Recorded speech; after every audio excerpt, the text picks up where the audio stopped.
Of course, she is very peculiar type of girl. நான் இனிமே உங்ககிட்ட பேசும்போது தமிழே பேசுறேன். அவளை மன்னிச்சிருங்க. அவ ஒரு மாதிரியான நீங்க தமிழ்நாட்டுல பிறந்து இங்கே வந்து வழி காட்டியா இருக்கீங்க? சின்ன பிள்ளையா இருக்கும்போது ஒருத்தன் எனக்கு வேற வழியை காமிச்சான். நான் இப்ப மத்தவங்களுக்கு இந்த வழியை காமிச்சிட்டு இருக்கேன். அவ்வளவுதான். அப்படியா? சொல்லுங்களேன், அதையும் தான் நாங்க கேட்க.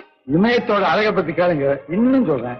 ஆனா இதயத்தோட அழகை பத்தி மட்டும் தயவுசெய்து கேட்கிறேன். இருந்தாலும் இந்த பனியிலயும் குளிர்லயும் நீங்க இருக்கா கஷ்டப்பட? பனியா? இந்த பனியதாமா தண்ணி வைக்காம தூக்கி துப்பாக்கி கீழே வைக்காம ராத்திரி பகலா லட்சக்கணக்கான வீரர்கள் நம் நாட்டை பாதுகாக்கிறாங்க.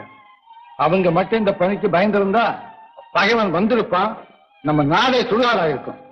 அவட்டுமா? என்னங்க, எங்க கூட வாங்களே, நாங்க உங்களை வீட்டுல விட்டுட்டு போறோம். ஏன் வீடா? ஆமாங்க, அது எங்க இருக்கு? என் வீடுல இடமே கிடையாதுமா. ஆகாசம் பூமி எங்கெங்க இருக்கோ